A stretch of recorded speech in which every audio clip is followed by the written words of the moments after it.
Here we go. 3, 2, 1. Boom, and welcome to the Big Honker Podcast, brought to you by MLR Graphics in Breckenridge, Texas. I'm Jeff Stanfield with the world-famous Andy Shaver. Yes. Summer months, probably going to have church camps and a Men's bunch of other softball fun league. Men's softball. Yeah. Anything you're doing for a fundraiser and You don't just wear a white T-shirt to that? No, not if you... Andy, I've never been invited to a men's softball league. I'm sorry. You figure being a deacon at your church, you'd get invited. To a men's softball league? Well, yeah, you don't have them in Knox City. We do Anyways, whatever your church function, if you got church function, camps, whatever it is, you need T-shirts, they can take care of it at MLR Graphics in Breckenridge, Texas. Been nice and wet this last couple of months. You've been in the Bahamas while you were gone.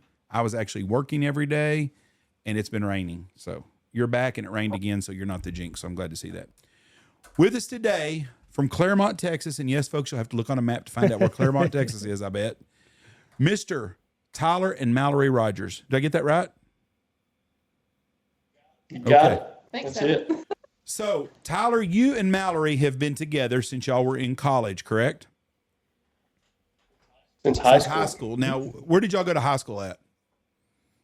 We went to Friendship in Wolford, Texas, which at the time it was a small 4A, which I know a 4A is still pretty big, but now it's way bigger than we were there. It's a 6A now. Now, is that just high school there, or do they have junior high too? Is it it's an entire separate school system, isn't it? Oh yeah, K through 12? yeah. They've got a ton of different elementary schools now, a couple different middle schools, and several. as far as I know, one high school. Because I remember when I was student teaching at Tech, Friendship was always a place like everybody wanted to go. It's probably like Holiday. It's a very good school system. Yeah, without it's a lot of turds good there. school system. It's kind of outside the city limits, and you weren't going to run into a lot of shit. Yeah. My first one was on the east side of Lubbock, so A lot of shit there, huh? lots of shit there. You know, we have a teacher shortage in Texas like they do everywhere in the United States. And Coach Steele told me why we have a problem. It made a lot of sense. He told me our problem is you don't ever hear about schools going out of business. They stay. They just get smaller and smaller and smaller. But he said at the same time that happens in Dallas, the Metroplex area, Wolforth right outside of Lubbock, they build a new high school. Then they build 2 or 3 junior highs to feed it. And then they build 3 or 4 or 5 elementaries to do it. And he said, that's a ton of extra teachers in one school system. And he said, we've got too many schools now and not enough teachers. Oh, okay. And that made a lot of It sense. does make quite a bit of sense. Because he told me, he said, The pool of teachers is probably the same, but the amount of schools is getting bigger. And you Yes. can't facilitate them all. right. And that's what he said. He said, that's the biggest problem we have in Dallas. They open up 3 new high schools every other year. Well, them 3 new high schools they build, they open up 8 junior highs and they open up 12 or 15 elementaries. And he goes, but the small schools in West Texas are not closing down. Right. And that's where your teacher shortage. So that made a lot of sense. How long has Steele been around us? I've known Coach Steele since he was 10 years old. When would you say I first met him? 2008. So a long time, 16 years? Yeah. My math right? Yes. That's the first smart thing I've ever heard him say. So good for him. It made a lot of sense. You can be surprised that, people will surprise you. So Tyler and Malori, y'all dated in high school. Tyler, you played college baseball, correct? Is that right? College basketball at AC. Where'd you go to? LS? Tell me where you went to school at. No, my freshman year, I played at ACU there in Abilene. And then we had one returner coming back. So I thought I might want to transfer. And I transferred to LCU. And at the time, Malori was she's a grade younger than I am. She was trying to decide between LCU and ACU. And I didn't tell her I was transferring because I didn't want to influence her decision. Well, it ended up working out pretty good that we ended up at the same university. She might have if she went to ACU and thought we would get to hang out again, and I was at LCU, she might have kicked me to the curb, I think. Yeah. Did you play back? She's been looking Did for an excuse this whole time, but I hadn't given her one yet. Did you play basketball for Joseph Golden at ACU, or was he there after you? Yeah, that 1 year I was there, yeah, he was there to coach. I'm gonna tell you something. That boy was a hooper when he was in high school. He went to my high school, Wichita Falls High. He's the best high school basketball player I've ever met in my entire life. And really, yes, he was an amazing basketball player. If he would have, well, I can see that because he's definitely got the mentality to be pretty salty. He'll get after it for sure. Yeah, he talked a lot of smack, but he backed it up. He was an all-state basketball player. If he would have had darker pigment, he would have been played at a big university. I think. I really believe. I believe that. Funny how that yeah, works. but he was a hell of a basketball player. You know, his grandfather is one of the greatest high school football coaches of all times. His grandfather's name was Joe Golden, and he won state 4 years in Wichita Falls, and I think a 10 or 12 year period. He went a 4 year span, like 49, 50, 51, and 52, or 59, 60, 61, 62. 4 year span. They lost 2 games, I think. 2. At the highest level of Texas high school football. And then his brother-in-law is the head football coach at TCU, Spike Dykes' son. What's his name? Sonny Dykes. Sonny. That's his brother-in-law. And his dad Really? I didn't realize they were. Yep, that's his brother-in-law. His sister Katie's married to Spike Dykes' son, Sonny, who played the national championship just 2 years ago But anyways, that whole family, and their dad was a hell of a football player. His dad and George W. Bush were really good friends at Midland before they moved back to Wichita Falls. But he's an interesting guy. So he was a hell of an athlete. So Mallory, you were the volleyball player dating the basketball player, correct? That's right. And you've got the story to tell. So tell us the story about the night that it all happened. I don't know. I would just feel blessed to be here, and I feel like God worked the best in me when I was unconscious. So this faithful man right here, he's a better storyteller of that deal of, I guess I can start. It was just a God thing, like I said, to play volleyball. I graduated high school, just totally burnt out on sports.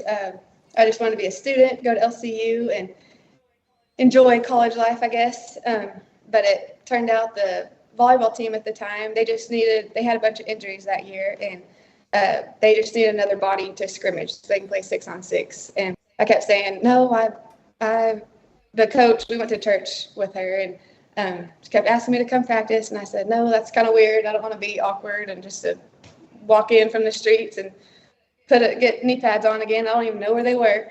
But anyways, after Tyler jumping in, making me, I said, if she asks me one more time, I'll try it. So we did. I did, and a great group of girls. Feel so blessed for the opportunity. And next thing you know, I got a jersey. So I got to jump in that season of 2013 and just be a red shirt walk on. Just basically there to better them to practice. But Tyler was the athlete going strong in basketball, and I don't know, I just felt right to be a part of a team again. Great group of girls, great community, and just worked hard. Feel blessed for the opportunity. But so that being said, I guess walked on freshman year, got to play sophomore season, and then in 2015 I was going to graduate early. My senior year, and Tyler was going to be a junior from a redshirt injury, and he had just finished working hard all summer. He was hungry to play for the first time again after his ankle surgery. So he was coming in. I don't know what you weighed. Two something. You were huge. Looked much more impressive then than I do now. I'll just put it that way. Oh my goodness. No, he was November. He had just the night before, I guess November 9th, he had just, I think, scored 21 in a exhibition game at Wayland, right? I have no idea. I got to go to. Yeah, I remember you balled out there. Just coming off of your injury, and then the next day was a Tuesday, November 10th, and Wichita Falls. We had a mid-conference, just a midweek game, non-conference game in the middle of conference play, which was very random. That's not really typical in postseason. But we were in Wichita Falls. I started the game. I just had an anatomy test that morning. Rode the bus, kind of regular pregame routine, locker room goofiness. When the game started, the lights in the gym, I felt like they just all of a sudden got so bright, blurry. I started missing some really easy routine plays. My depth perception was off. I would let balls drop that were right beside me. I thought they were going way out of bounds, and it'd be dropping right beside me. Just something was going off that was weird. I stayed in the game until I just played back row, so I rotated out when I got to front row. And when I got to the bench, I just couldn't even hardly sit still because my head was pounding. Something was going on. And my last waking memory was getting an escort to the locker room. I guess I just been complaining of a headache, and the trainer said, let's do that.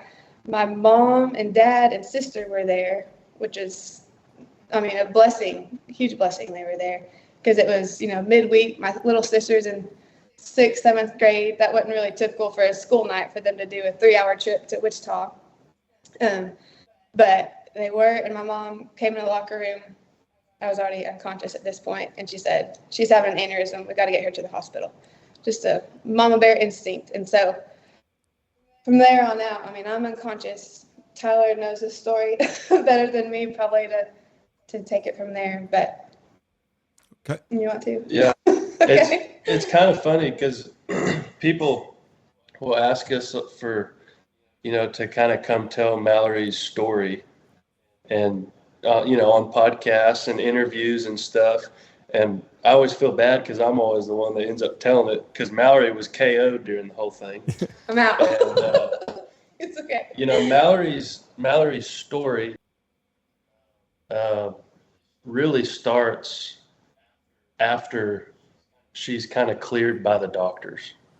That's when, and she'll even tell you that when she was in the hospital, it was one of the best times of her life because, everyone she loved was there. Her family, her friends would come see her. She really didn't have any responsibilities, and she was on some heavy medications as well. I don't even know what all they were, but, just a little background before her brain bleed. So since I've known Mallory, since we really kind of started running together in high school, she is the healthiest person that I've ever known. She doesn't drink Coke ever. Like she wouldn't even, Coke, Dr. Pepper, nothing. She eats like a bird, like fruits and bird seeds and, cola. And I don't eat steak every meal. I'm like, what is this thing? But, and she's a 4-sport athlete in high school: track, cross country, volleyball, basketball. And in either one of those sports, she could have found a place to play in college. But like she said, she was just kind of done, just wanted to be a student. On top of that, she was also the valedictorian, salutatorian at, pretty good for a high school. So athletic, smart, as healthy as you can be, literally is begged. She downplays it quite a bit, is begged to join the volleyball team. And she basically tells them, no, I don't want to deal with it. I just want to enjoy life and be a student. But they ended up talking her into it. And so the next season is the libero, which is like the defensive specialist. They're the ones that wear the different colored jersey. And I didn't know that's what it was called for a long time. But I did know she was the one that wore a different colored jersey and was good at defense. So, she is after workouts in college, which, as you can imagine, college workouts are on a little different level than high school workouts. She would go run 5 miles after because she loves to run. Uh, you're not just talking about somebody who's healthy. You're talking about somebody who is healthy and about as tough as you'll ever find. I don't know who likes to run for fun, especially after a workout. Mallory is one of them. But she goes from being a very high performing athlete, playing at an extremely high level, never made a B in her life, to, long blonde hair, beautiful, to in the matter of about 30 minutes from the time she had her brain bleed in Wichita Falls, in about 30 minutes, she's got her head cut open on an operating table. And that starts, I guess I'll just jump into the story.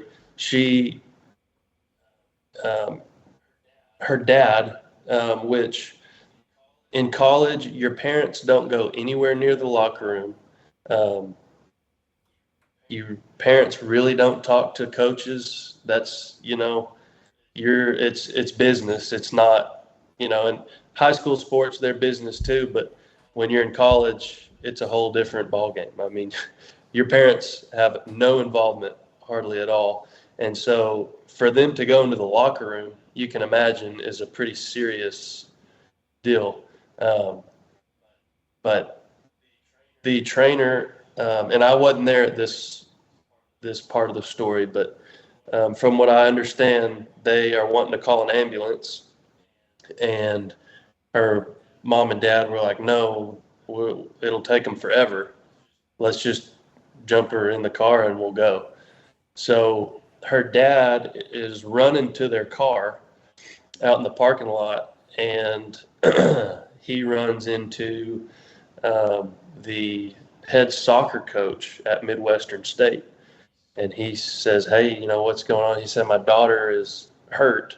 She needs to go to the hospital. And he was thinking typical injury, ankle, knee, shoulder, call it whatever. So something that doesn't require a life-saving procedure. And so he says, don't go to the big hospital. It'll take forever. Go to the small hospital.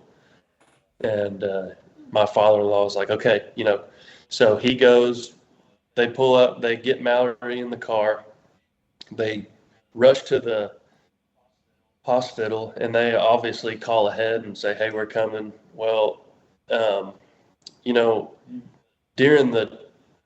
the car,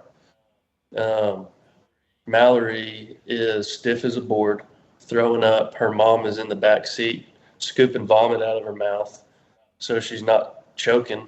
And, the whole time this is going on, Mallory's little 7th grade sister who,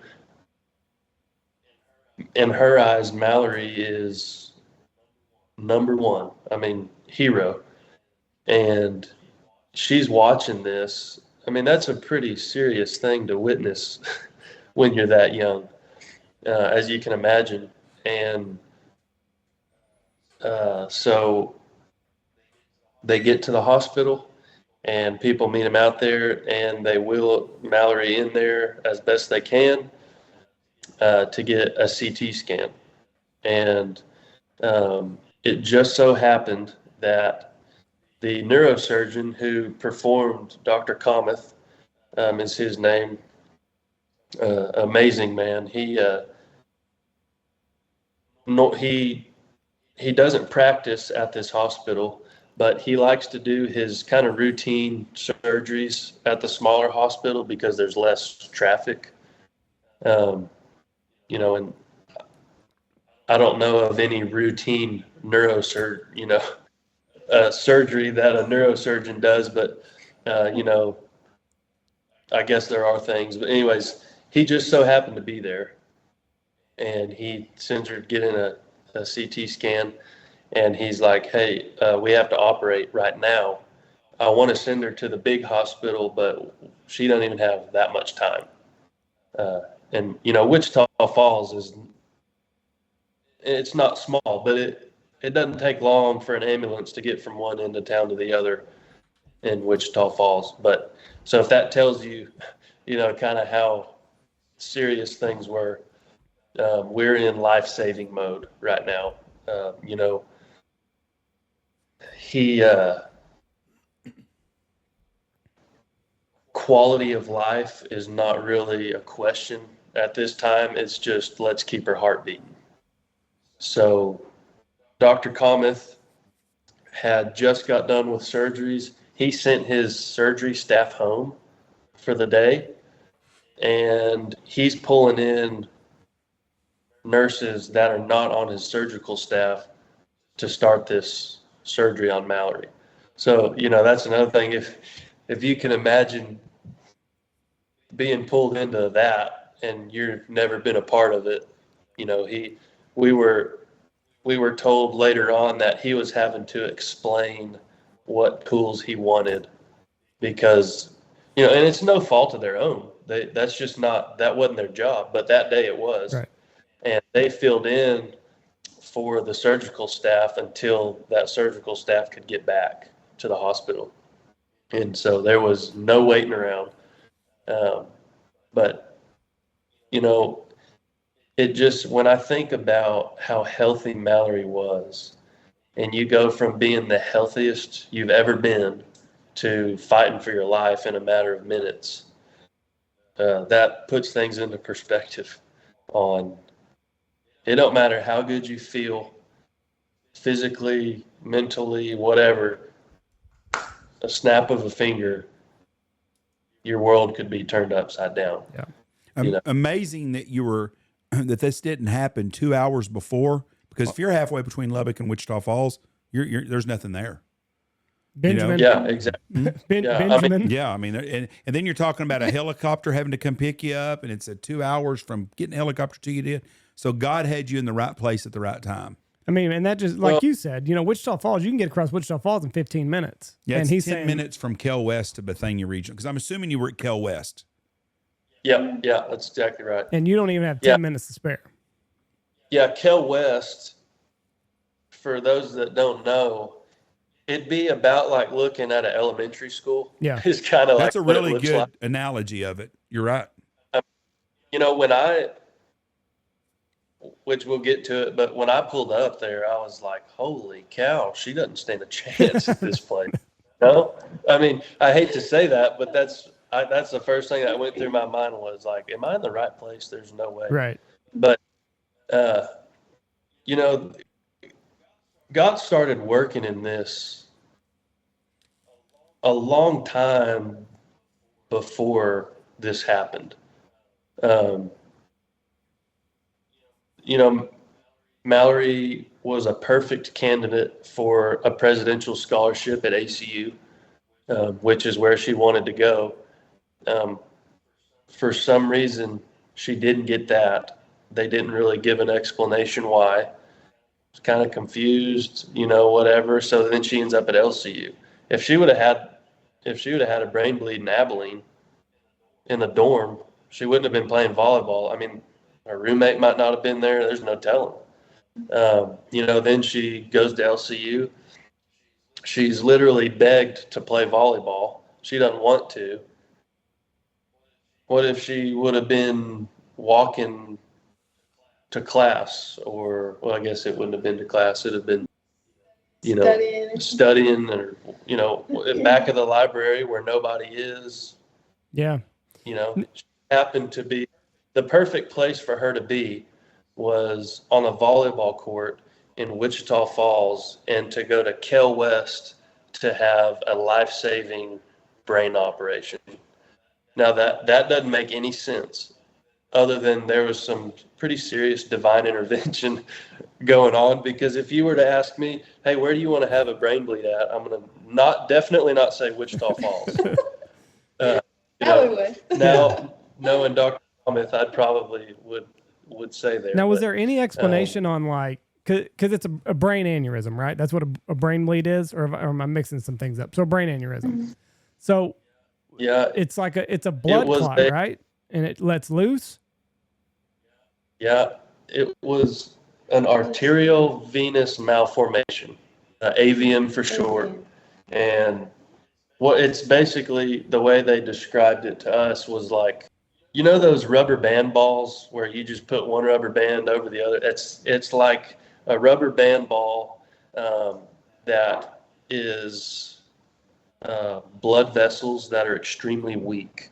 Some people have them their whole life. They never rupture. Not a problem. Some people, you can have them all over your body from what we understand, your arm, knee, legs. Mallory's was in her brain. And for whatever reason, that was when it decided to pop, I guess is the word for it. But during all this, I was in Lubbock, and I was going to go to the game, but I think I had a meeting with Coach Duncan. We had kind of a preseason meeting, and so I said, "No, I'll stay here." And I get the call from Mallory's sister, 7th grade, on Mallory's mom's phone, and she calls me. I said, "Hey, Macy," and she said, "You need to get to Wichita Falls." And I said, "Okay, why?" And she said, "Well, Mallory's hurt." And just like that soccer coach, I was thinking, ACL, whatever. But I could tell her voice was really kind of scared. And kind of her voice sounded hollow. I don't know if that's, if you can imagine that, but I said, "Well, is it serious?" And I guess I was on speakerphone because I heard her mom say, "Get up here now." And so I was like, okay, this is serious. And I didn't know anything else. I don't even really think Mallory's parents knew exactly what was going on other than she's having a brain surgery, life-saving brain surgery. And so I race up there, and on the way we hear what it is, and we kind of figure out what's going on. And that surgery started obviously before I left Lubbock, and it didn't end until an hour and a half, probably 2 hours after I got to Wichita Falls. So 5 hours-ish. So, yeah, and driving probably pretty fast from Lubbock to Wichita Falls, so it was probably around 4 hours that surgery was. Mallory's parents would definitely know that it all kind of runs together time-wise, but during this whole, when Mallory was in surgery, there were people that had connections to Lubbock Christian University, had connections to the church we attended. They had connections with people on the volleyball team that just showed up to the hospital while Mallory was in surgery and were just there. They were captivated by what was happening to Mallory and who it was happening to.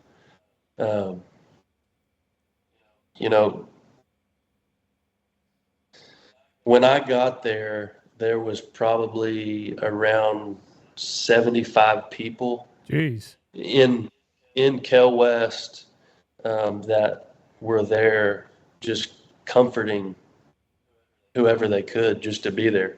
The Midwestern State volleyball team went to the hospital after the game because they heard what was going on, and they stayed there the entire time. Wow. from what I remember, but there was a lot of praying going on. And for me, I'm kind of a guy that likes to process things, and that was pretty overwhelming for me to see. And because all we knew was, yeah, he's still trying to stop. For 4 hours, he was trying to stop this brain bleed. And I think about all the time, at what point,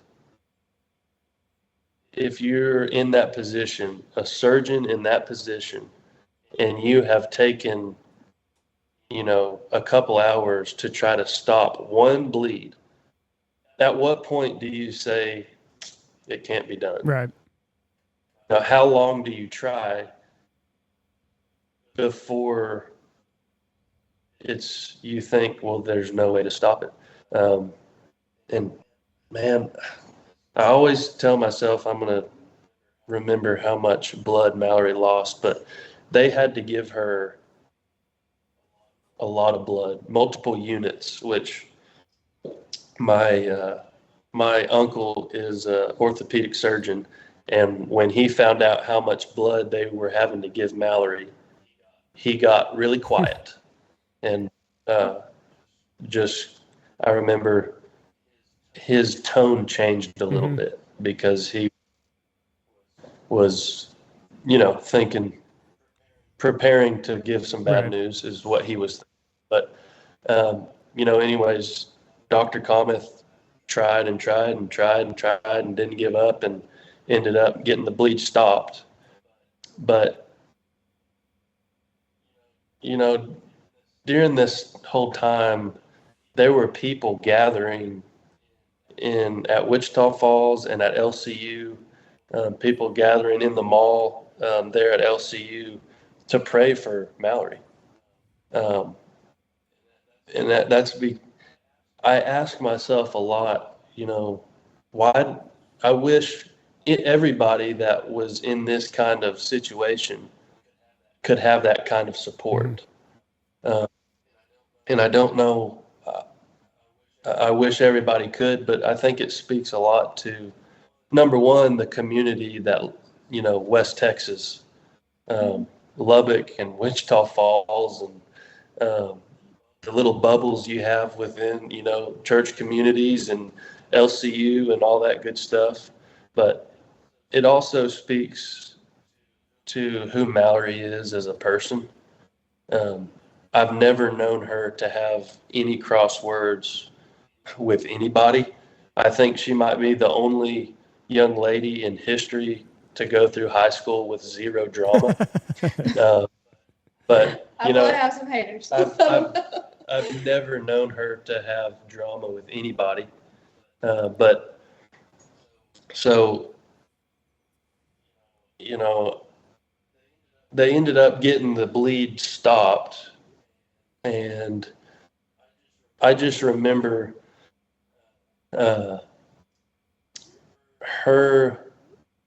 Dr. Cometh came in and got Mallory's parents and her sister. And her brother was playing baseball in Oklahoma, so he was on his way down. He wasn't quite there yet, but I really wanted to go in that room with him to figure out what he was going to say. But I was just the boyfriend at the time. I had made plans to propose to Mallory. I was kind of getting the plans ready to ask her parents. He was already part of the family. I was a shoo-in. No, I wanted to go into that room so bad, but I was like, I can't. I'm not family. Right, it's not your place yet. Yeah, and so I was kind of like, dang, But her mom, I'll never forget, turned around and looked at me like, "What are you doing?" She's like, and so I was like, okay, So we ended up going into the meeting or whatever, and he said, I got it stopped, but Dr. Cometh is telling us this. He got the bleed stopped, and she is um, not out of the woods. We need to send her to Zell Lipshe in the Metroplex in the Dallas area. And so he said, we're going to care flight her over there. One person can ride with her. And basically, it's stopped for now. We'll see, kind of a deal. So they're, you know, I think he said they're getting ready to wheel her out into a room until we move her onto the plane. And, you know, I'll never forget, Mallory has always had beautiful blonde, long blonde hair. And I see Mallory leave to get on the bus to go to Wichita Falls. And the next time I see her, her head is shaved and she's got stitches on the left side of her head going from her hairline above her left eye all the way, basically all the way going on top of her head, back down behind her ear. And she's got staples and all kinds of stuff, and she's got dried blood. And I remember them handing the hair that they cut to Mallory's mom, because, you know, I think it was kind of like I don't know this for sure, but to me, it's like kind of like here's something to remember her by kind of deal. I think they said in case you need it for the funeral. Yeah. Wow. Yeah. And so, you know, and there is, you know, so we're in that room, and they said, you know, you can go in there. Obviously, she's in a medically induced coma. She's on basically all but a notch above being kept alive. If you can, she's got wires and tubes going everywhere. And you just look at her and you're thinking, what in the world? Like, you can't, it doesn't even look like Mallory, you know? And I'll never forget, when we left the room,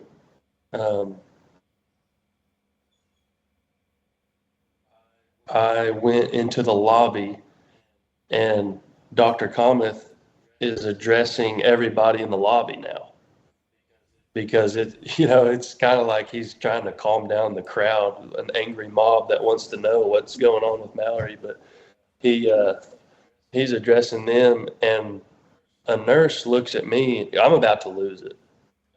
I've kind of kept it all buttoned up, but I'm getting ready to, you know, kind of fall apart. And a nurse looks at me and she's like, hey, do you want to step into this room? And I was like, yes, right now. It was an empty room. And I went in there and just fell on the floor, just bawling my eyes out. And, you know, when I tell this, I like to explain that I was in the best shape of my life. I was weighing about 210, 215. I was bench pressing 310, 315, and I could run for as long as you wanted. And I was in the first time in my life where I couldn't fix what I was up against. And it wasn't even me. I was hurting for Mallory, but how am I going to fix a brain bleed? I can't even tie my shoes hardly. And, you know, I just remember just falling on the ground, and there was a chair. I couldn't even stand up. It was the weirdest thing, just paralyzed by fear, really is what it was. And, you know, on the outside, I looked big, strong, tough. On the inside, I just the scaredest little boy you could ever imagine. And I crawled over, literally crawled to this chair, and somehow I ended up with Mallory's Bible. If you know Mallory, you know that she hauls her Bible around with her everywhere, and especially on a road trip, she had it in her backpack. And if she's got some downtime, she's gonna be reading it and growing. And somebody gave me her backpack, I'm sure. I don't remember exactly how I got it, but I was just at the first time in my life, I was like, man, I can't do anything about what's going on. I need some kind of encouragement, something. And so I was like, well, I got Mallory's Bible here. And I opened it to a story. It's probably not your typical, it's probably not your typical thing people go to for encouragement.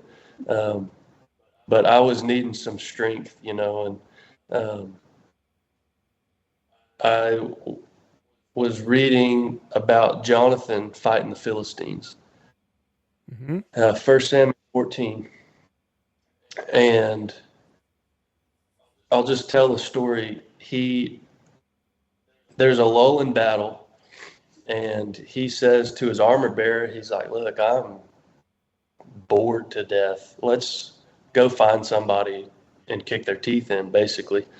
And there's a road, and he's like, this road goes in between these two cliffs, and there's Philistines on one side of it, on top of the cliff. And he's like, let's just walk down there.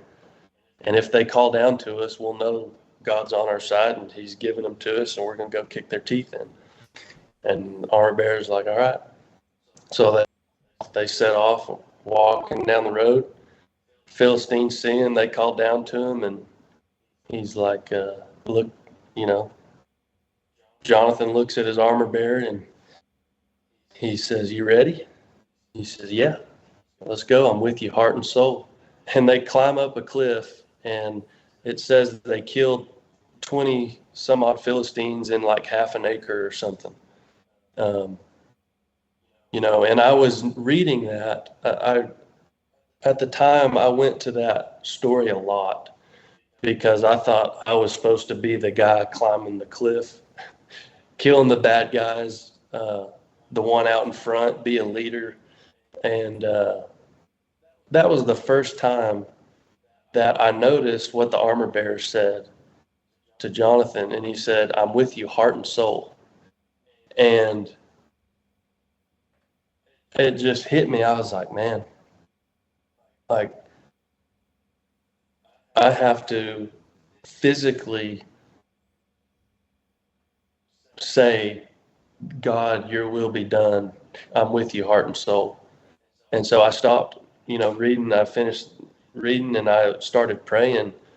And, I was praying for Mallory. And when I got towards the end of my prayer, I said, God, your will be done. And I wanted so bad to say, but, God, your will be done, but save Mallory. Yeah. Well, it kind of hit me like, if I say, but, I don't really trust that or want God's will to be done, And one of the hardest things, if not the hardest thing I've ever had to do in my life is not say that one word at that exact moment. I had to say, God, your will be done. That's it. Period. And about that time, I felt a hand on the back of my neck, and I knew exactly who it was. He's an old man. He's a carpenter. He is one of the toughest men that I know and probably will ever know. But it was my grandpa, and Grandpa D is what we call him. And, he's carpenter. His hands are calloused, big, huge hands. And he's been through some difficult things in his life. And he said, he calls me Teelerbo. He said, Teelerbo, look at me. And I was so prideful. I didn't want him to see me crying, and so I wouldn't look at him, and he said, "Look at me." And he just kind of palmed my head and lifted my head up, and I was trying to look at him through the tears and everything, and he said,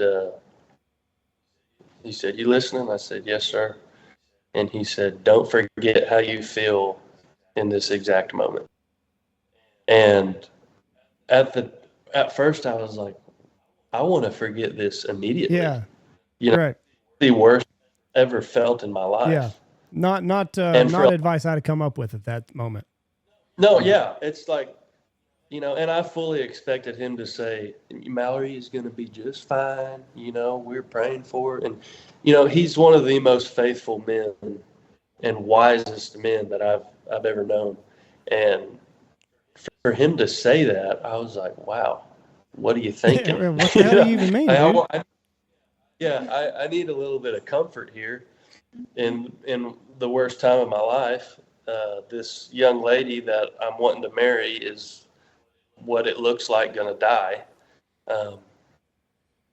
And so he just tells me, he says, don't forget how you feel right in this moment. And for a while I wondered, why is he telling me that? And later, it didn't take me long. Usually it takes me a lot longer to figure things like this out, but I realized it was going back to kind of what my prayer was, and that is, God, your will be done. And when you have faith and you want whatever it is, God's will to be done, you can remember how you feel, both the worst times and the bad, the worst times and the good times. And it's so meaningful when you do remember, because now I look back at that exact moment a lot, and I can fast forward to everything that's happened from that point to now, and I can be so thankful and so appreciative to the Lord for how much he has done in my life and how much he has done for Mallory and our kids. And, we started off our marriage in some pretty difficult circumstances. And I can't think of a tougher way to start a marriage, but I also can't think of a more, what a blessing that has been for us, because small stuff doesn't matter. Right. When you start marriage off life and death, it's like, yeah. So when did y'all end up getting married? This happened in November of 2015. And we'll get back to the story. I was just curious on how much time went by before y'all tied the knot. Yeah, not long. It was July of 2016. How long? Yeah, How long were you unconscious and completely out of it? Yeah, it was about a week. 10 days. Yeah, so they sent her in a plane that looked about like a tube of toothpaste to Dallas, Zell-Lipschi, and they got her in a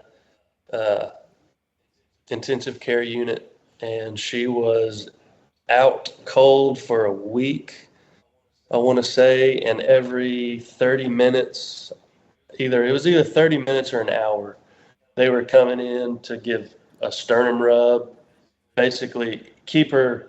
They had to run some tests to see if she was responsive, basically. And, that's another thing.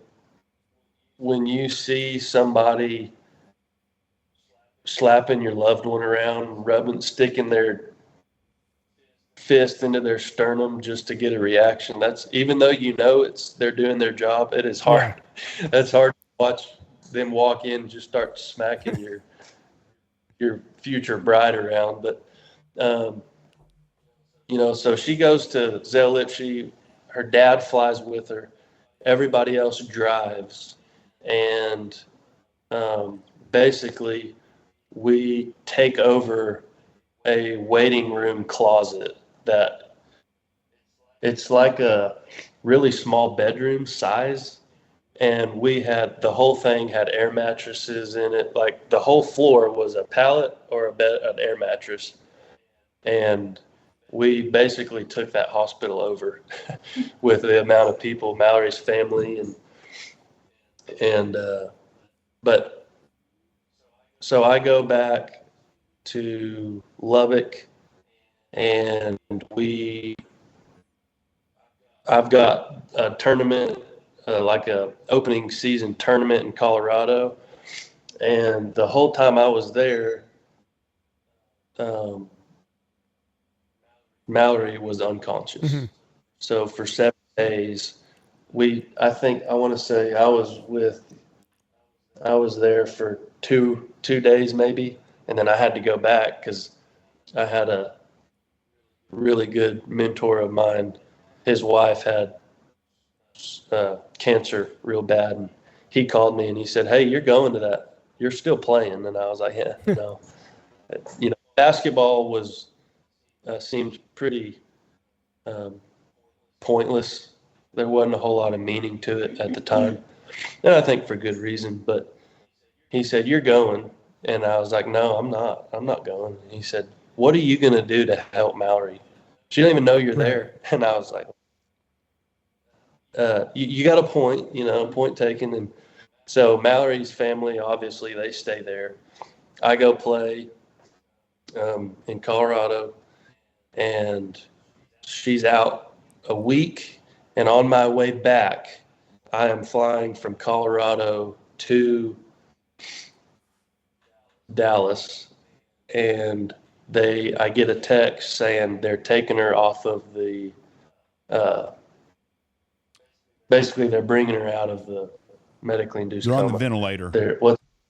Ventilator there, that's what I was looking for. They're taking her off the ventilator, and they are telling us we don't know how much damage has been done to Mallory's brain. So we don't know if she'll walk again, if she'll ever speak. We don't know what kind of brain function really is going on.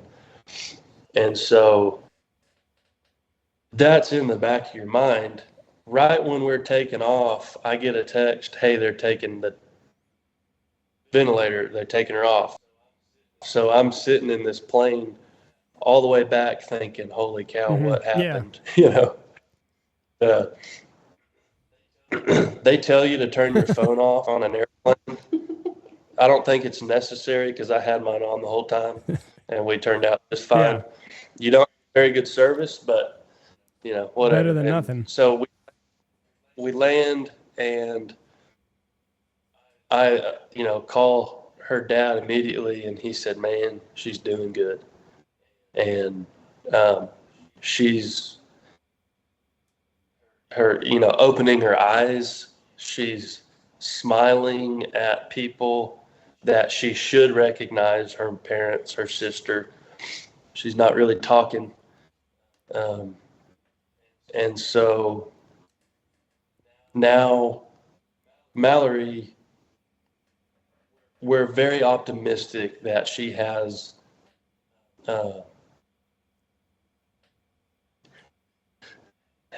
I don't think anyone ever thought Mallory will, and I never thought anyways, that Mallory will heal to what she is now. Mm-hmm. I think there was always some expectation, at least for me. Will she walk? We don't know. Will she be dragging her right side? Who knows? And so I'm on the way to the hospital thinking, if she doesn't remember me, what do I do here?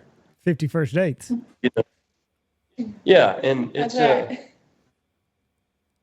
right. Selfishly, I was kind of like, I don't know that I should really hang around. Like, I hate to even admit that, and I love Mallory so much, but it's kind of like, man, that would hurt pretty bad to if she didn't remember me. Now I'm thinking, well, what if she does remember me and she can't walk? Then what do I do? Right. Like that's a whole nother, and I still don't have an answer for that. But Thankfully, I never had to make that decision. But I get to the hospital, and one of the most amazing things about this whole story, at least for me, is I'm realizing very quickly that I am not the man that I thought I was. I realized I was a very scared little boy, and I hadn't done much growing up. And I get to the hospital, get on the elevator, and I open the elevator door. It slides open, and I turn the corner, and there's the waiting room for the ICU. And I see Mallory's dad praying with the other families that have a loved one in the ICU. And he's going from family to family. And not once did I hear him pray for his daughter. Wow. He was praying. Now, obviously, he cares about Mallory and he wants her to be restored to full health. But he has such a big heart that he was 100% focused on those people with everything that he was dealing with. I've got a little girl now.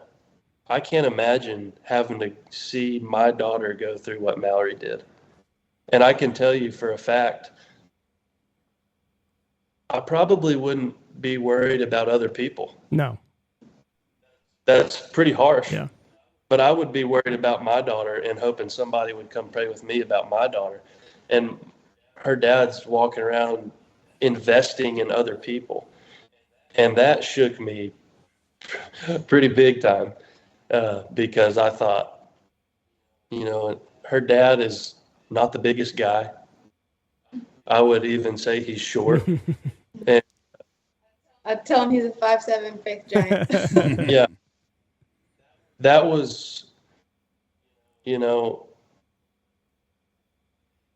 that was one of the tougher things I think I'll witness, is a man being that selfless and that loving, which, we don't put those two things together when you think of a man. But I'm telling you, when you witness that and you see the hurt that he had, but the faith that he had and who he was serving, there's a lot of men that we would categorize as men that would never do that. Yeah. And, I'm probably one of them. But so anyways, I'm just kind of hanging out because, again, I'm not family. I'm just wanting to be there. And her mom and her dad come up and they're like, you better go, get in there. I was like, okay. And boy, I was telling you, I was nervous. And I get to her room and there's a window that you can see in, big window. And I'm looking at her through the window and it felt like I was there for 30 minutes. I'm sure it was probably 10 seconds. But I'm looking at her, half head shaved, still got dried blood on her head. That because they can only do so much scrubbing when she's got 100 some odd staples in her head. And I'm just like, man, do I really, people say don't ask questions if you don't want the answer. That's kind of, I was like, do I really want to know? That discussion was going on in my head. So finally, I nut up enough to go in there, and I, walk around the bed, and I'm just kind of staring at her, not really having a clue what to say. And I just kind of grab her hand, and she opens her eyes and looks at me, and she kind of smiles. And I'm like, okay. What does this mean? This is a, we're going in the right direction. And I kind of hate to admit this because it's a little bit corny, I guess, but I would always tell Mallory, I'd say, you know how much I love you? And she'd say, yeah. And I'd say, no, you don't. You don't, And for whatever reason, it's probably not a good idea to quiz somebody with a recent brain bleed. But that's just what came to my head. So she looks at me, smiles, and I, look at her, and I just say, Mal, you know how much I love you. And she shook her head no and smiled. There you go. And I took a step back, and I just was like, just a lot of emotion you can imagine, just weight kind of came off my shoulders. And I looked back down at her, and she had her eyes closed, and her lips were pooched out like she was wanting to kiss. And so naturally planted one on her. And that was the first time that at least I saw, man, we're doing really good. Yeah. Mallory's doing. And so from then on, I think for another day or two, she was in ICU. Then they moved her to, it's like a big suite, where they were able to keep good eyes on her, but it was a big room, a nice room. And they kept her there she was at Zell Lipsky for a month. She had a couple angiograms to check on the bleed, and then they had the final surgery to take it out. I guess basically the way I would describe it in my stupid cowboy terms is, when there's a big chocolate scoop of, in the tub of ice cream, you get your scoop and you dig down in the chocolate and scoop the chocolate out. That's kind of what they did to Mallory's AVM. They just went in there and got rid of it, took it out. And I'm sure it was obviously a lot more interesting. Explained it. Simple. Anybody can do that. Mallory, I got a question for Mallory. During this, do you remember anything from the time you walked in the locker room at Midwestern until Zell Lipsky? I don't have that's the moment I was conscious. So everything he said, I can't say, yeah, that's exactly right. But I assume, that's it, because I'm unconscious. So you don't remember, you don't have any memories of any of that? You don't have any flashes or anything? After, it was probably whenever I was in the hospital, anytime I would take a nap or I would wake up in the morning, I would remember something new. And typically it was just small things of, I remember that person came. And it probably happened about a year after my second surgery I would just sleep equals healing and sleep equaled memory. And so it was kind of cool. It was like, I couldn't wait to take a nap and wake up to what else is in there, So, there was no, just to piggyback off of what he said, there was no scared moment, because I was always around loved ones, people the room was always full of encouragement. I mean, I feel humbled because I don't know that I'd have that faithfulness to just support somebody that was so hurt like that. They're flying back in between work, jobs, school, seasons, sports, everyone's sacrificing everything to be there. I was never alone. It was just so full of gratitude. And that's just such a blessing. How long, Mallory, until when you went seeing the doctor after you got out of Zell Lipsky, how long out did they tell you that you're clear? Because this is not something that usually comes back, correct? So was it a 3-month process, 2 months, until you were completely out of the clear where you knew you were going to be normal and you had a pretty much normal life ahead of you? I want to say so I was in the hospital for, they said, stroke November 10th. I think we left January 10th. So 2 months in the hospital. I had an angiogram in April, and that was going to be, I got released to go home in that January.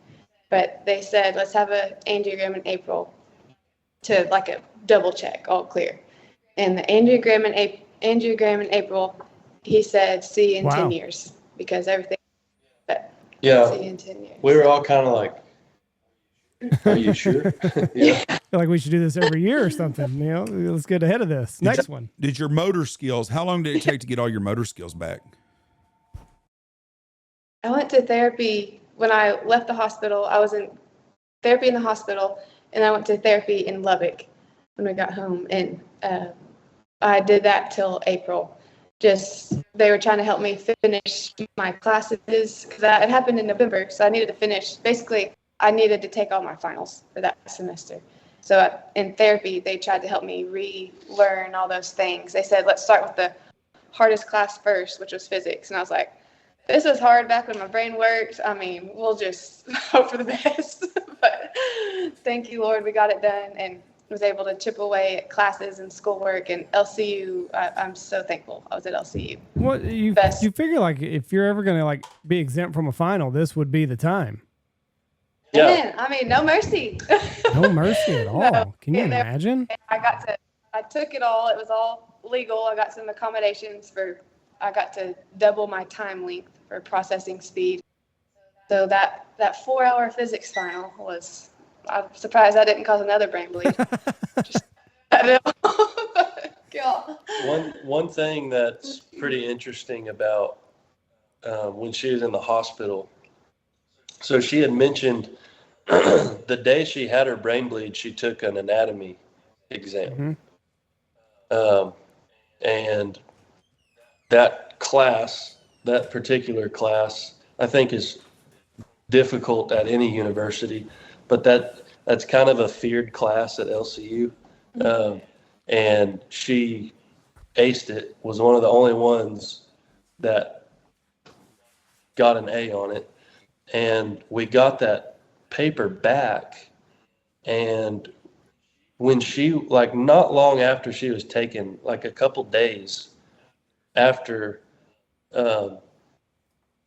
she was taken off the ventilator, I think it was her mom was asking her questions from that exam, and she knew them, but she remembered them.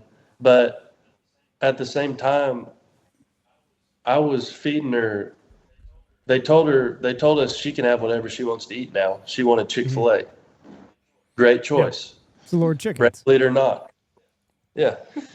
And, so I'm feeding her Chick-fil-A nuggets, and I gave her a bite. And then I said, Mallory, what are you eating? She was like, I don't know. So she knows what happened before. I had I couldn't tell. If I took an exam yesterday morning, I couldn't tell you what was on it today. Second I walked out, and she had a brain bleed, a serious stroke, and she still knows. So the brain is amazing. Yeah. And, she remembers meaningful things. She remembers the people that came to see her. She remembers the nurses she had and their names. She still goes and sees them a lot. The doctors. I mean, it's amazing to see how smart and tough she is and how much she loves and cares for other people, because that's what she remembers. Yeah. What was the hardest part of like the physical rehab back? Was there any like physical hurdles that just you were worried were never going to come back to you? Like I said, they said I couldn't move my right side, and I don't remember that. So there's just so many blessings and curses. Like I didn't have memory, but was God just sparing me from pain, right. So I don't remember that. Now I have full function. I remember the hardest things that would make me the most frustrated and cause more headaches was the speech therapy of doing things that were memory based. And it was just as simple as he said, I couldn't remember what I had in my mouth whenever I was being spoon fed. I couldn't remember that was a chicken nugget from Chick-fil-A, but I would, just my reading. I remember one time in therapy, I was working so hard on this worksheet. It was back in Lubbock, and I was just like so proud to turn it in. I did my absolute best, and I'll never forget. It's one of those moments of just will always stick with me. My therapist said, "Good job." That was a third grade level. Oh, and I was like, oops. Okay, I just like swung for the fence on that deal, I thought. And I should have a doctorate here. man, so that was just, eating humble pie every day. It was still a very humbling experience. But, used to, I would think that kind of stuff, strokes or people in wheelchairs, stuff like that, that only happens to those people. And, every day's a gift. That can happen to anybody. And there's so much, just going through something, changing perspective, just God gives you a sense of unity and everybody's on the same playing field. There's no, I'm better, you're better. It's just, we're all human. Did they ever like pinpoint like why it happened to you, or give you like 1 in a million cases this happens to a college athlete? Because I mean, it's not something that, like you said, you always kind of thought of this as happening to other people. You wouldn't expect it to happen to a college athlete. Right. It's a blessing that I got to be a college athlete at that point. But an AVM it affects less than 1% of the population. And so it's just kind of, nope, that was the cards I was dealt. It's not something that is developed. It's something that you're born with. Mm-hmm. So it's not like if you're not, eating fried chicken every meal, you're going to get an AVM. Right. It's just something that's there when you're born. You were predestined to have this regardless of what happened. That was my next. That was since it's genetics. Was this going to inevitably happen in your life? Right. Some people are born with them, and like I said, like they never rupture. Oh, really? Okay. So, right, you could have them. You could have one in your brain your whole life and never have an event. Did they say like what makes it rupture? I don't think so. I guess it's funny now, but I've always had like a honk when I laugh, like just like sounds like a goose. Yeah. So, good call. But when I get going, I just crack up, and I've always told people, I said, y'all quit making me laugh. Y'all gonna make me angry. And like, I love to laugh. No regrets. I'll honk when I laugh. Honk when I laugh. That's it. So if anybody out there listening to this is a honker in your family when they laugh, you better go get them checked. Go get them checked out. They're gonna stroke out on you. I think what you survived is like would be equal to someone that has the Widowmaker's heart attack. It's just very rare that you survive those, and you survived. And your calling for Jesus is amazing. And I noticed that the first day I met you, the way you talked and stuff. And then earlier today when you were talking, when this first story started, it was about you, and you were talking about how many basketball points he had. That's just a good, loving person. That was your main focus, was to let us know that he had a really good basketball game after setting out for a year. And here your story is about a brain aneurysm and you almost dying. And you're just a really loving, giving person. Makes your injury look a little light there, big boy. Yeah, Tyler, your injury wasn't that bad. But but you could tell it wasn't something he wanted to focus on, but that was what your focus was. And you're just a good person. Your children are so blessed to have y'all as parents, because we are lacking good young parents in today's society. And your kids are very blessed to have y'all. Y'all are both good people, and you have an amazing story. And you wrote a book about this, right? I did. Yes, sir. It's just definitely a God thing. I don't even like to read books. I think I've maybe read 2 in my life, Spark Notes my way through high school. But this book, he really encouraged me to. I would have never written a book.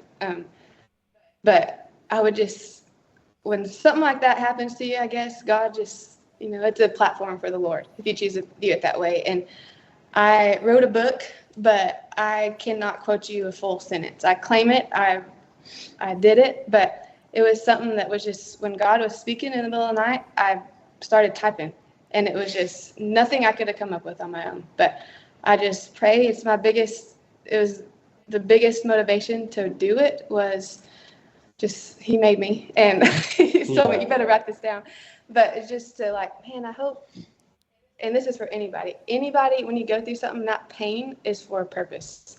And if this crazy book blesses or encourages one person, then thank you, Lord, that all that happened. It's everything is for a bigger purpose when you choose to let faith be your lens, and so, Yes, we did. And the book is called A Stroke of Heaven. Yes, and- it's called, going right here. That scary face on it, but Stroke of Heaven. And where can people get that at? You can, if you want to just, I'm sure y'all have mainly a men following. That chapter, He's saying don't. there's chapter 25 in there is a good one. And that's by yours truly in there. He's got a pretty powerful chapter, him and my dad. So my mom also has a chapter, just kind of getting different perspectives. Right. Where can they buy this book at?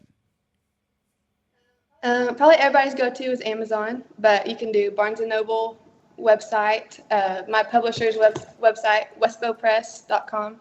You can get it there also. I've got an Instagram and Facebook for A Stroke of Heaven. And what was it like whenever you see that you don't have any hair? My first thought was whenever I didn't know I didn't have hair.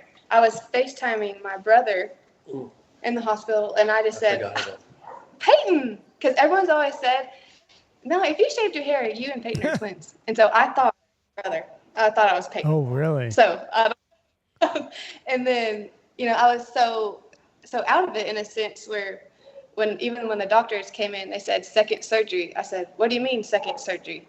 I didn't know they had removed this part of my skull and it was in my abdomen. I didn't even know that.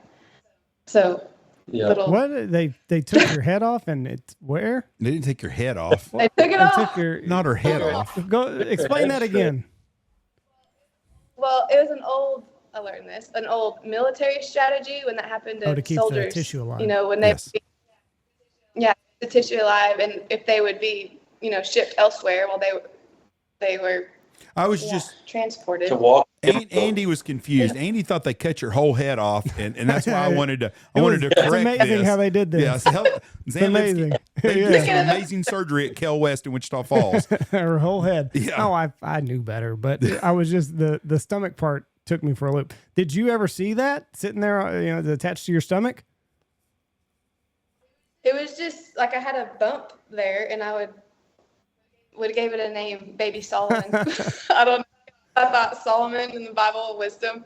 I thought when they put that piece back on, I'd just be real wise, but hadn't clicked in.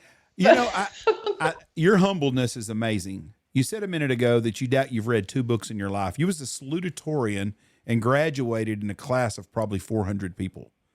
So I think you're a lot smarter than you want everyone to know here. She is. There's no doubt about that. So one thing she will not tell you is that in all the classes that she had, when she had her brain bleed, when she finished those classes, she still had never made a B in her life. Yeah. That's. And, I just had 1 semester left. Now, part of tutoring. Some of that is she did have some help and with professors as far as giving her the time she needed to finish because she was kind of on dial-up speed. Mm-hmm. Yeah. Opposed not what you not quite Starlink. now. Yeah. And Writing letters. But she is so smart and so intelligent. She never tells that part of the story, and I don't know why. It's kind of it's a pretty cool detail, but I mean, she is, and as smart as she is, she's as hard a worker as you'll come across. I was kind of looking. I was not in college to go to college. I was there to play basketball, and if I wasn't playing basketball, I was looking for a reason not to be in college. And she was the total opposite, just such a hard worker, so intelligent, and has no quit in her at all. Now, she leaves that out. I've got a question for Tyler now. I met you at Throckmorton, Texas, which is cowboy capital of Texas, probably. It's a cowboy ranch in town. You went to school at ACU and you went to LCU. You played basketball. You grew up in Wolforth. You didn't grow up in a ranching family, did you? No, I didn't. No, Yeah, I had some buddies that they had their families had a small place, just they kind of hunt on, and I don't know, I've always had loved hunting, fishing, anything I could kind of get outside and do away from everything. But I was always busy with basketball.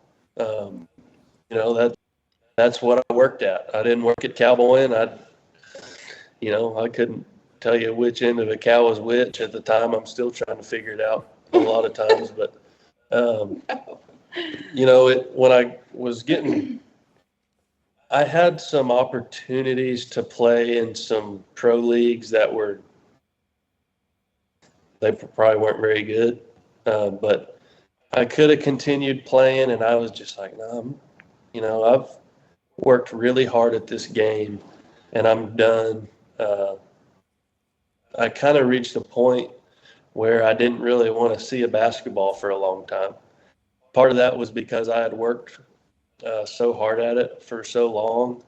And then probably the biggest part was,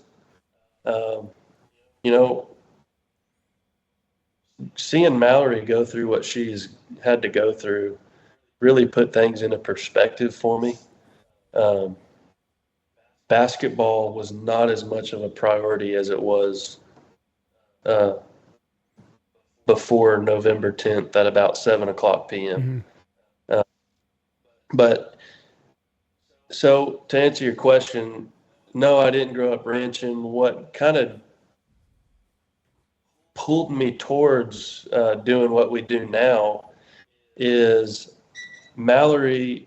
So anybody that's recovering from any type of brain bleed, or not brain bleed, but brain injury, TBI, they deal with things so differently than we would. So, when we're in town, you hear a dog bark, you hear a motorcycle go down the road, you hear a plane fly overhead. Those are all types of stimulus that don't really affect me much. I really don't even know they're there. But to someone with a brain bleed, hearing those things, seeing people walk by, cars drive by, that is all stimulus that just drains people with a TBI. You wouldn't, that it was so wild for me to wrap my head around. But I saw Malori going through this, and I was like, man, we need, I know I'm going to marry her. What's the best way that I can kind of help that? And it's kind of a oxymoron, but let's take somebody with a TBI and get them as far away from a hospital as we can. Right. But I think it's funny to look back and see how the Lord has worked for my family, Malori and our kids from the time I was a little boy. If I were to have grown up on a ranch, and I had all the cowboying I wanted, I might not be doing what I'm doing now, because it'd be there at my fingertips. Whenever I wanted to leave work for a weekend, I'd go back to the ranch and work. But I was starved of that for such a long time that when I got out, it was like, man, that's what I'm going to do. And I had no experience. I knew I loved to hunt. Coach Duncan doesn't know this, but I would get out of practice and skip class a lot to go pheasant hunt and dove hunt.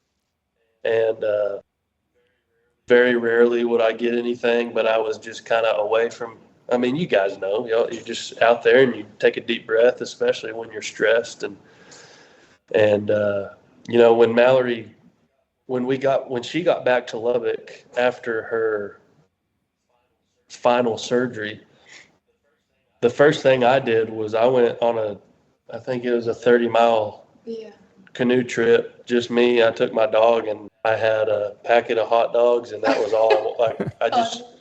I didn't know how long I was going to be out there, but I just needed to just get away. Right. You've been a great spouse and a boyfriend through all this, and to a very giving, loving wife. Do you see any long-term effects, or is it just steadily gotten better all the time? Or do you see some things sometimes that scares you that she does? any mannerisms or something that you're like, oh God? Yeah. I mean, I think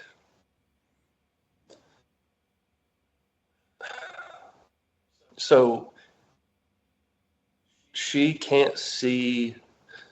So like if you're looking at somebody, she can't see out of the right side, the right half of both of her eyes. So Both So if her she's peripheral vision's off. Or is it the right side of her left eye also? yeah, right side of both eyes, her right periphery is non-existent. So if she's looking dead on at somebody, she can only see the left side of what she's looking at. Now it's interesting, her brain fills in the rest of their face because, you know, it's kind of funny.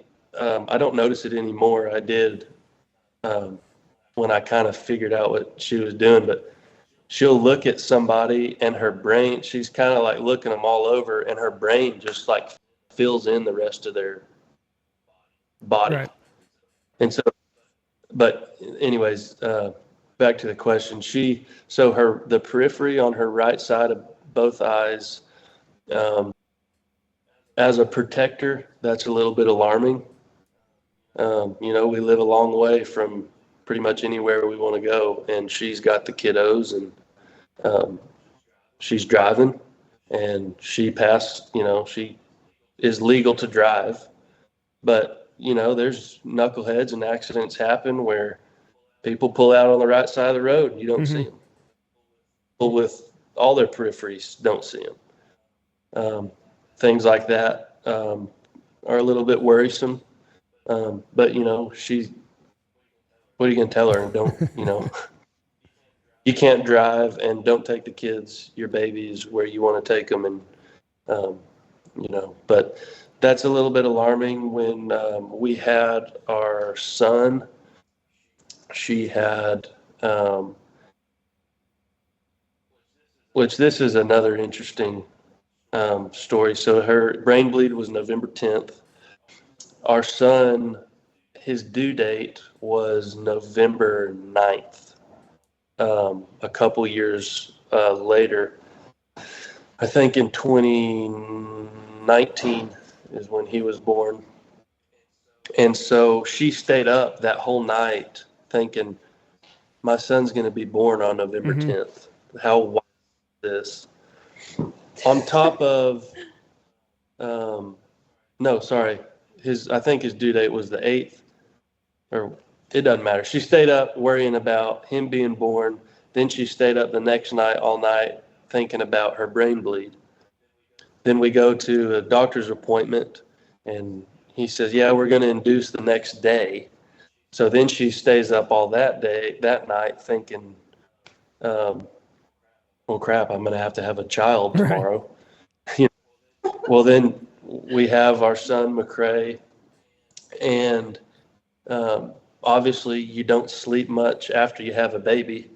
So that next night she is, you know, I'm trying to be a good dad and get up and help where I can and hand McCrae off to her so he can nurse and all that stuff. And she's nursing it. I'm like, here is your baby, like feed him. And she's just like staring at me. And I'm like getting frustrated, like, you know, take him and feed him, you know, like, what are you doing? And so I literally pick her arm up and set our son in her arms, and she's still just like staring at me. And I'm like, what is going on? So I like, you know, get her hospital gown undone and like trying to get him to nurse. Well, then she has a seizure. Oh, no. And her arms go like she's doing a dumbbell curl with a newborn in between. And I literally pull my son, holding him by a hand. And, you know, that probably would have killed him if I would have been right there. But now she's on some medication that helps with seizures. She had 2 then, hasn't had any, but she's still on the medication. She there was initially some short-term memory loss. That's kind of why I asked her to marry me when I did, because if she said no, I could just lie to her. Ask you this. What are you talking about? Just remind her. But the main thing that she probably struggles with is just the lack of energy. That stimulus we were talking about still drains her pretty quick, and she wakes up with headaches every day, and not all the time do those leave. She has headaches a lot, and sometimes they last days and days. Oof. And but that's what she's so tough. If I have a headache, I'm like, I'm asking for her medicine that doesn't even work for her. And I'm like, I'm shutting her down for the day, and she's wakes up and slugs a cup of coffee and goes on a 5 mile hour or 5 mile run, or is lifting on the porch, or she's incredible. Tough woman. Explain the stimulants to me. Like how does it drain you? It just, you notice it, and like you were saying, some dog barking, plane flies over, we don't even notice it because of just what we have not gone through that Mallory has. Like, how does it drain you? Like, is it just because you know that it's there and like you're constantly bombarded with stimulants? I would say, small examples. I think you're talking about just living on a ranch now. When we go in town, when I go get groceries in Lubbock, I've got to do a pickup order. Yeah. If I were to go to the store for 30 minutes, I've got a for sure 2-hour headache. Just so many things going on, noises, cars, making decisions. Even if they're real easy, not hard decisions, it's just making a decision makes my head hurt. Just, I don't know, loud noises a lot of times. I mean, my happy place is to just be at home with family on the ranch. Yeah. No. But at the same time, I love people, but I've got to be smart. I've learned to just, when I'm around people, love them as much as I can. But if I did that all day, if I was around a lot of people all day, I would live in a lot of pain. Yeah. Well, you sure made Tyler's life a lot easier. I always have to ask my wife, where do you want to eat? And that's a 30-minute battle. Just don't even mess with Mallory. Like, we're going to Saltgrass. What we're doing. It's kind of funny how much she loves people, because everywhere we go, we're the last ones there. Yep. She will talk to every person she can. No. But when she's done, she's like, let's go. Yeah. Let's get out of here. It just, it's interesting seeing how she handles getting really drained. We can kind of power through it. And if we get a good night's sleep, we're pretty well good to go. She kind of has to stop and get a protein bar and sit still and kind of, I don't know. It's hard to explain. Is that pretty common with people that have had these aneurysms later on? Is this pretty common forever? The rest of your life will be like this? I don't know necessarily the rest of your life. Maybe, probably. I kind of expect the worst, hope for the best. Right now, it's all good. I have a friend that is my age, maybe a year younger, that still lives with an AVM. Hers is inoperable. I also had another friend who had a brain bleed that I think I say friend, she's a wise mentor, that she's probably mid-40s, that she says she has one outing a day. She has very strict, I guess, boundaries for her health and headaches. And so it's kind of just a juggle of new normals. If you were to live in an isolated bubble without stimulation, I'd get depressed, because I'm like, that's sad, that's boring. Yeah. Like, you want to be around, socialize, find purpose, contribute to the world, but then also rest. So it's just that balance. But yes, it is common to I guess, just live through that pain, but what's worth trucking through and what's worth introverting. Now, are you still going to doctors pretty regularly, or do you only have to go like if a new symptom pops up, or are they constantly monitoring you? No, I'm not constantly monitored. I have my neurosurgeon who saved my life in Wichita Falls. I have his cell phone number. I love just, sometimes it's just a text and a picture of the kids. But I guess a few months ago, I was having some kind of weird symptom. He was able to get me in to get an MRI. He's able to prescribe me pain medicine or anything, which is very kind and unusual for someone so busy to just have the patience to do that for me. So I do have some, I guess, residual, pain and little things like that. But it is a pain that's like, you know what? Yes, my head hurts, but I can move my right side. And not just that, I get to hold my babies with my right arm. That was once like this. God gave me two souls to love on, So it's just try to just have perspective of just, yeah, my head hurts. That stinks, but it's all. How long did it take you to gain function of your right arm? Okay, I don't know, because I wasn't conscious for that moment. like I said, I don't even remember. But when you came out, could you use it, or was it February or March or something like that, to where you could fully do what you want to do with it? Yeah.